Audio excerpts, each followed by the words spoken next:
Your Excellency, you have the floor.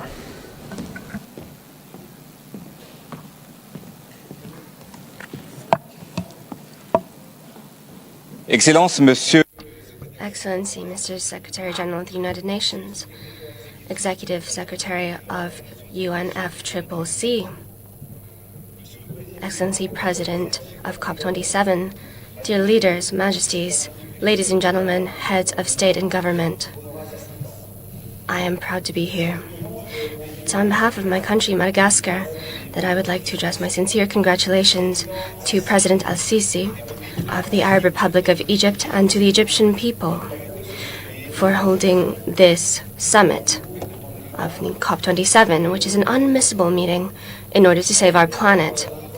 Alarmed by the severe deterioration of our environment, the global leaders decided to organize the very first COP in 1995. It's now been 27 years that we, the leaders, have been meeting regularly every year in order to focus on the fight against climate change. At the time, one of the resolutions adopted was to reduce greenhouse gases. Today, in 2022, this is the 27th edition, and we must reflect the agenda on the agenda of our reunions, of our meetings and our actions. In 2045, 23 years from now, we will celebrate the 50th anniversary of COP. And we have to ask the following question. Were we able to protect our planet? What exactly are we going to leave for our future generations? Today, the situation is deteriorating severely. We're seeing desertification. We're seeing periods of aridity, which are causing serious famine situations. The reduction of rainfall, which is leading to reduced agricultural yield, as well as increasingly violent cyclones and repeated flooding, destroying infrastructure and crops. Our planet is burning. Our ecosystems are deteriorating. Our actions, however, and funding is not aligned with this. Our people are suffering, and they're the first victims. Ladies and gentlemen, distinguished leaders, the consequences of climate change are devastating, and it is past time to take action. We have made the observations and findings. We need to act now. The commitments taken at COP26 should be implemented. We need to speed up their implementation. The topic chosen for COP27, Together for Implementation,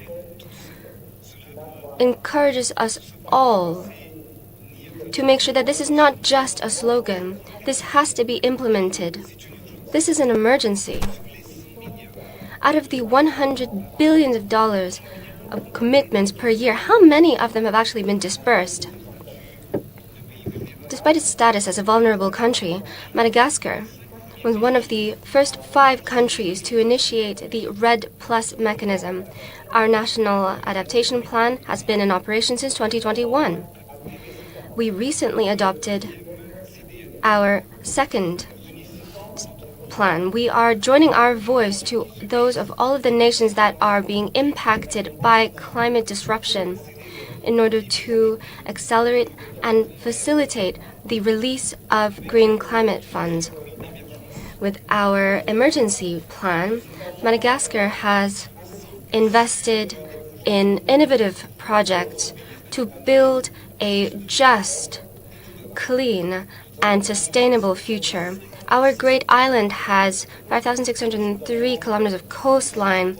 We have immense potential with our mangroves, and we have the ambition of becoming the model country for blue carbon. We do not have the right to fail here.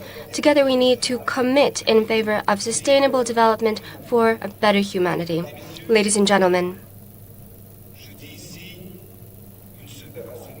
here I have one thing to say to you. We hope that God blesses our planet. We thank you very much for your attention. Thank you, Your Excellency. It is my pleasure to welcome His Excellency Mr. Abdalfa Al-Burhan Abdurrahman, Head of the Transitional Sovereignty Council of the Republic of Sudan.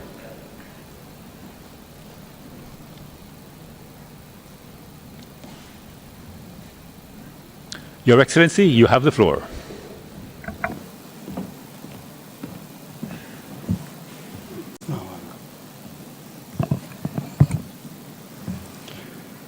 Bismillah ar-Rahman ar-Rahim. In the name of God, the Compassionate and the Merciful.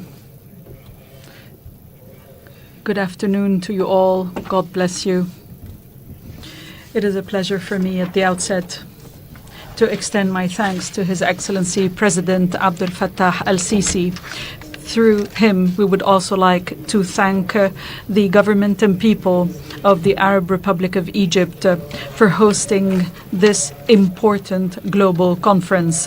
We thank them for the warm welcome that we are so accustomed to. I would also like to extend my deep thanks to the organizers of this important international event.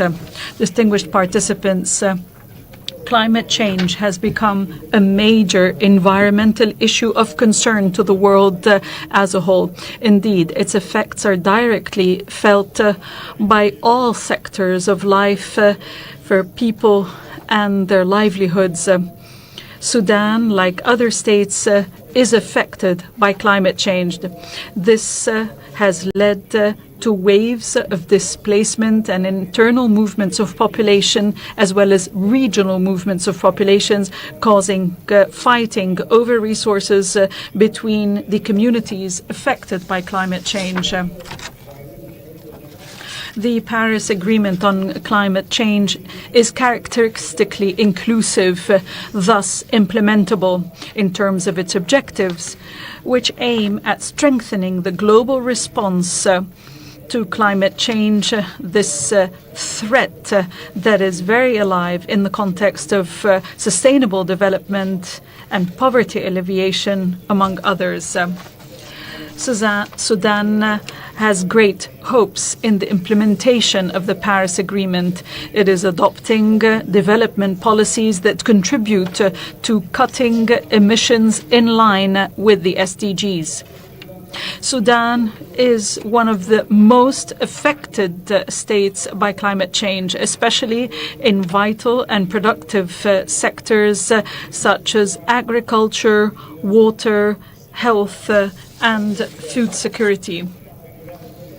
The rain-based traditional agricultural sector has shrunk. Two-thirds of the people of Sudan rely on it for food.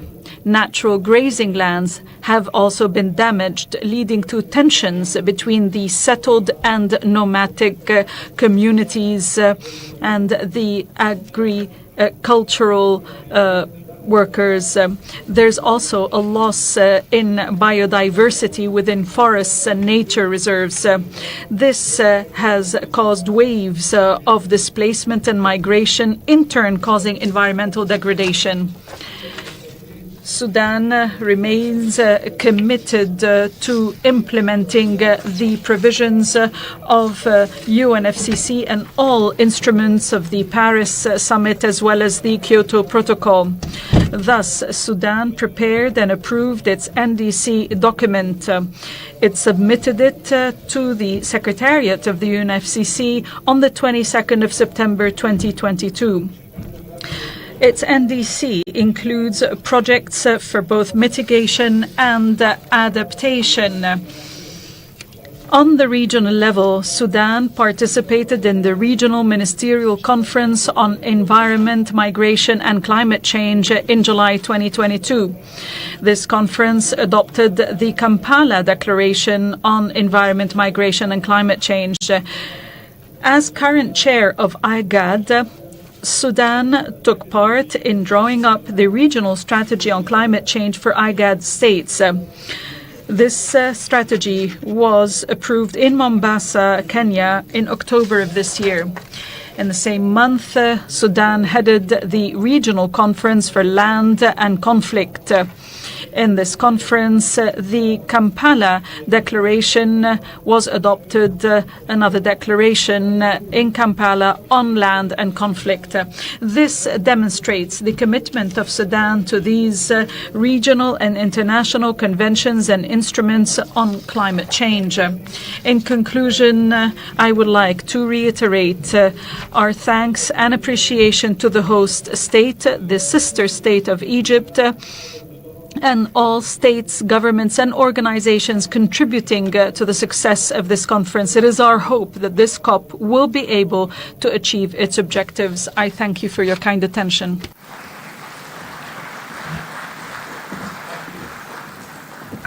Thank you, Your Excellency. It is my pleasure to welcome His Excellency Mr. Hassan Sheikh Mohamud, President of Somalia.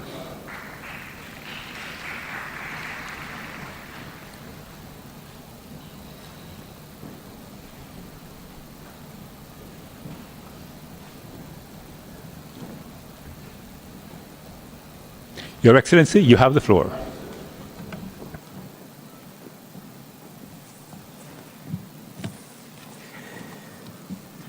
بسم الله الحمد لله والصلاة والسلام على رسول الله السلام عليكم ورحمة الله وبركاته. God's blessings be upon you. And government's distinguished delegates, ladies and gentlemen, it's an honor and privilege to deliver the national statement of my country, Somalia, at this council, at this crucial COP27 in Egypt. I thank Egypt and President Abdel Fattah al-Sisi, as well as all other international partners, for bringing us together in this,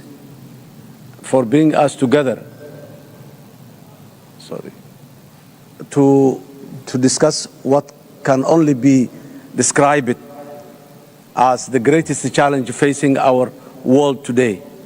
All the available scientific evidence across the world clearly shows that temperatures and sea levels are rising and droughts and floods are increasing. Food security is weak and climate-induced conflict over resources like water and livestock pasture are common, especially in sub-Saharan Africa, which is dealing with one of the worst droughts in the modern history.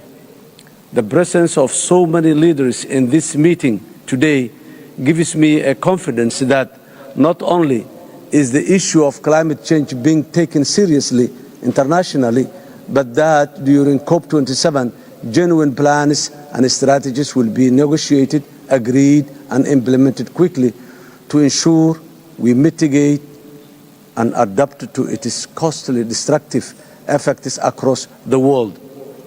In 2022, over 800 million people, majority of them from Africa, are food insecure. In Somalia, over 7 million people cannot meet their basic food needs and require urgent humanitarian assistance. We need to ask ourselves, why are we here after 26 years? The answer is one, and it is climate change and conflict.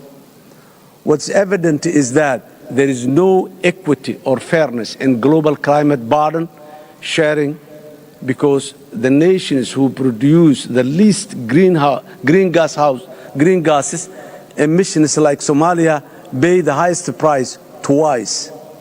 First, their citizens do not benefit from the developing nations' industrialization, and their own nations usually have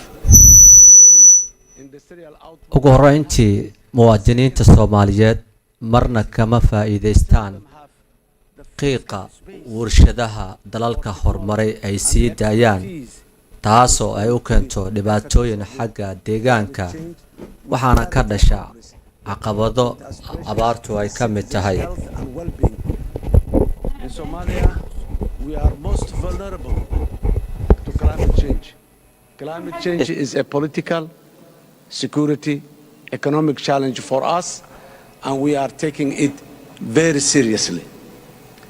In this regard, we have dedicated a new ministry and launched a new Somalia Green Initiative to address the matter head on. si aan uga shaqayno arrimaha deegaanka iyo cimilada waxaynu abuurnay wasaarad cusub oo dhanka cimilada qaabilsan iyo deegaanka waxayna markaasi la tacaalaysaa dhibaatooyinka dhinaca isbeddelka cimilada oo Soomaaliyana saameyn ay ku yeelatay tusaale ahaan dhinaca abaarta hadda ka jirta Soomaaliya waxaa loo aaneynayaa qayb ka mid ah isbeddelka dhanka cimilada ee adduunka ka taagan waxyaabaha kale ee laga dhaxlay isbeddelka dhanka cimilada dalka Soomaaliya waxaa ka mid ah cunto yarida oo keentay abaarta daba dheeraatay because of the ongoing drought as a direct consequence. Urbanization.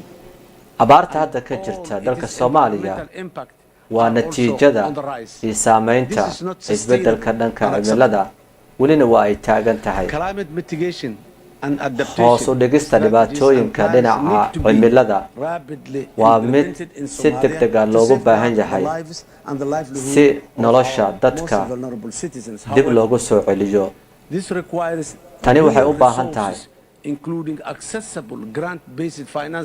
resources badan maalgelin iyo adkaysiba oo ay ka mid tahay maamulka dhanka biyaha iyo dhinaca isbeddelka cimilada in wax laga qabto dalalka aan horumarka gaarin sida Soomaaliya oo kale waxay la daalaan dhacayaan caqabado kale oo ay ka mid tahay COVID-19ka iyo dhinaca ammaankaba waxaa taasi sii dheer digniinaha dhinaca isbeddelka cimilada iyo dhibaatooyinka waa kuwa heer gobol iyo kuwa caalami ahba waxaana loo baahan yahay si dhaqso ah in loola qabsado Soomaaliya waxay leedahay xeebta ugu dheer ee qaaradda Afrika waxaynu isku dayaynaa inaan dib u dhisno qaranka weli waxaynu aragnaa mustaqbal wanaagsan waxaynu leenahay kheyraad aad u baaxad leh si kastaba waxyaabaha sida degdega loogu baahan yahay ee tallaabooyinka wax ka qabashada cimilada iyo hoos u dhigta dhinaca cimilada waxaa ka mid ah in la wajaho xaqiiqda dhabta ah xilligan aynu ku guda jirno ee qarniga 22aad or developed versus developing nations because the looming existential climate disaster does not care for these distinctions. Climate change is complex and it is going to it's not going to magically disappear. isbeddelka dhinaca cimilada iyo dhibaatooyinka ka dhashay waa kuwa aad u waaweyn mana muuqato inay markaasi hoos ay u dhacayaan waxay u baahan tahay tallaabo wadajir ah oo degdeg ah iyo midnimo in la muujiyo oo la wajaho caqabadahan climate-ka ama dhinaca isbeddelka cimilada adduunka waxaan idinkaga mahadcelinayaa dhegeysiga khudbadayda mudanayaal iyo marwooyin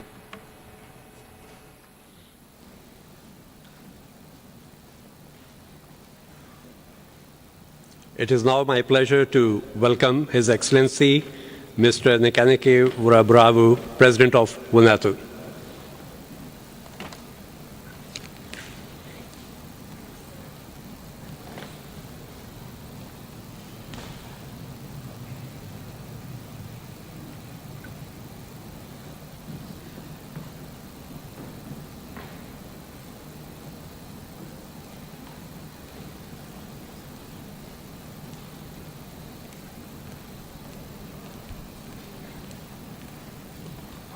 Your Excellency, you have the floor.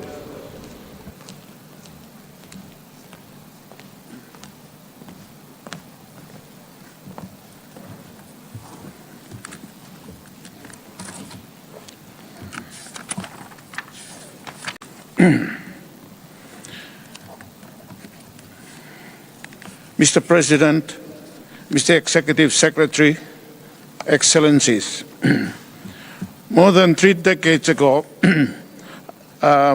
we began this process to stabilize greenhouse gas to prevent dangerous climate change. Clearly, something is not working as emissions continue to rise. Climate finance remains wholly inadequate. The 1.5 degree limit will soon be crossed, and the resulting climate injustice is suffered daily across the planet. Fundamental human rights are being undermined every minute of every day across the planet. Our collective addiction to fossil fuels are mainly responsible. Excellencies, it is time for this process to be dealt with effectively.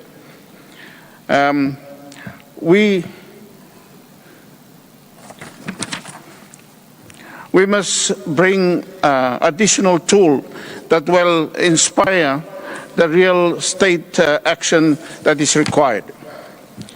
Vanuatu is of the opinion that states have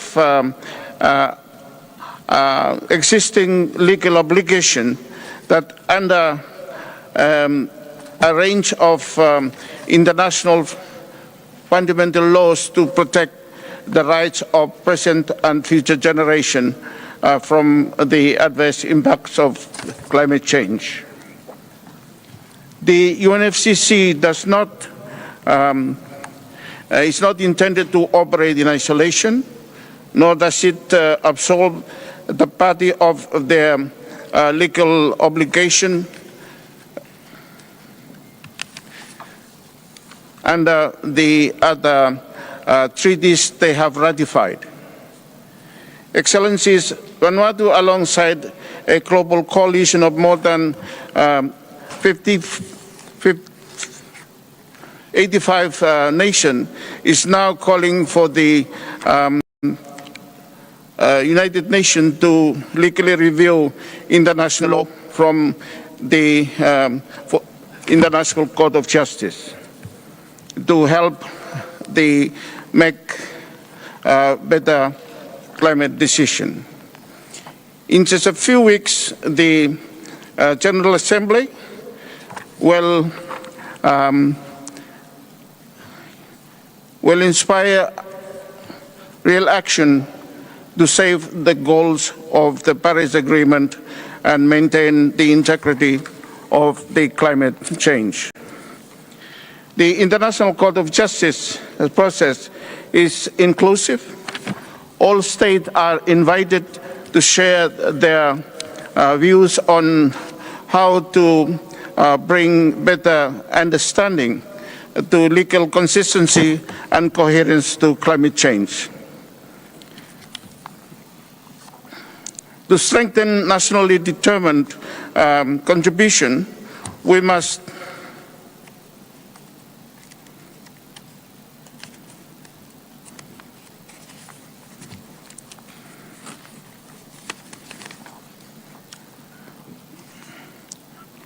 strengthen our understanding of what international law has already obliged us to do.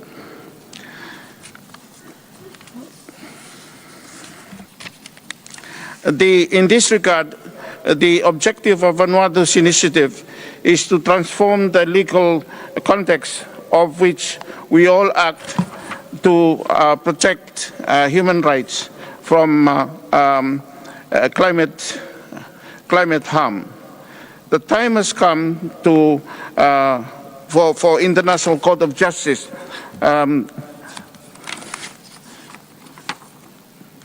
to consider climate change. Our young people are demanding climate justice and intergenerational equity.